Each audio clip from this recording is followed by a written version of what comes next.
Washington, this is VOA News.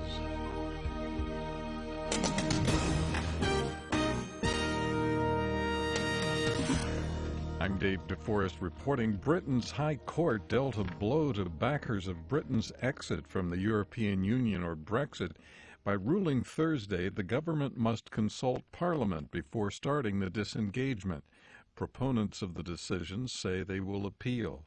Former Conservative leader Iain Duncan Smith is not happy with the court decision. If Parliament passes an act that gives to the British people the right to make a decision, which happened by an overwhelming majority in the House of Commons, does Parliament then have the right to kind of overturn that decision if they wish?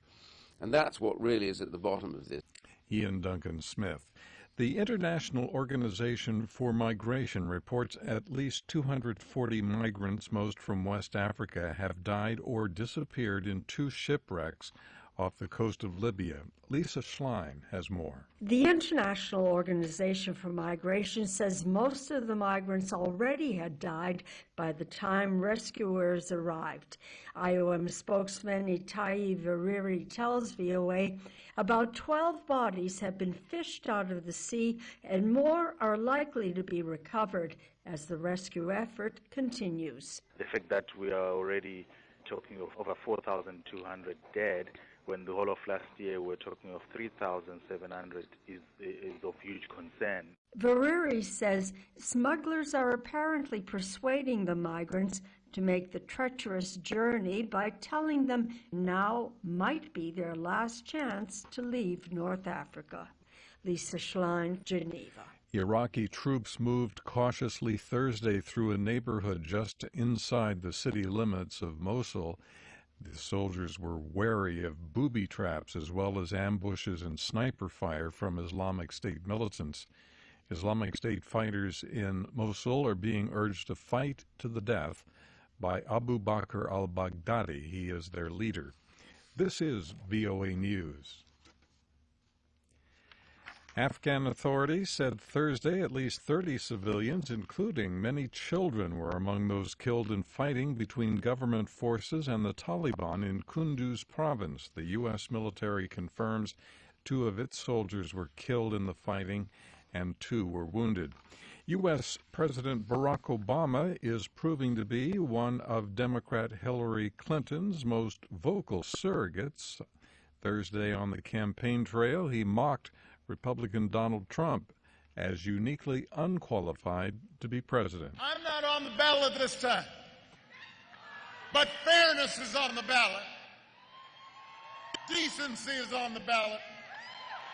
Justice is on the ballot. All the progress we've made is on the ballot.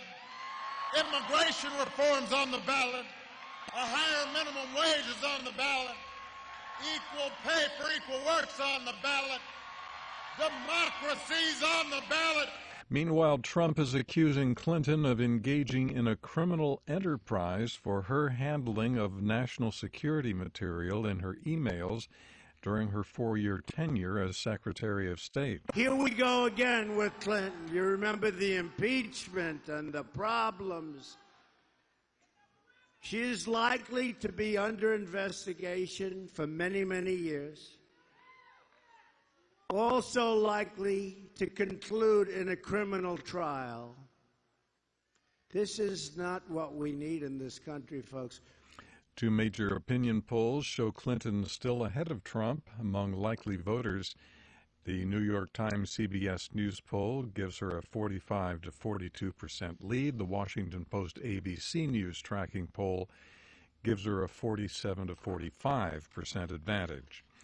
A veteran diplomat has been made U.S. ambassador to the Philippines. Sung Kim was sworn in Thursday at the State Department by Secretary of State John Kerry. Kerry downplayed Philippine President Rodrigo Duterte's announced separation from the United States, as well as Mr. Duterte's obscenity-laced insults against President Barack Obama. I am confident about the future of our bilateral relationship, notwithstanding a difference here or there about one thing or another. I am absolutely confident about the ties between our peoples and the affinity for our values and our hopes. John Kerry. An anti-corruption protest turned violent Thursday in Kenya's capital. Police were caught on video beating at least one journalist and one protester. Amnesty International said Thursday attempts to resolve the issue of the closure of its Moscow office have been stonewalled by city authorities. City authorities are saying the organization owed rent. However, Amnesty says it has documents proving that the rent had been paid through October of this year. From the VOA News Center in Washington, I'm Dave DeForest. That's the latest world news from VOA.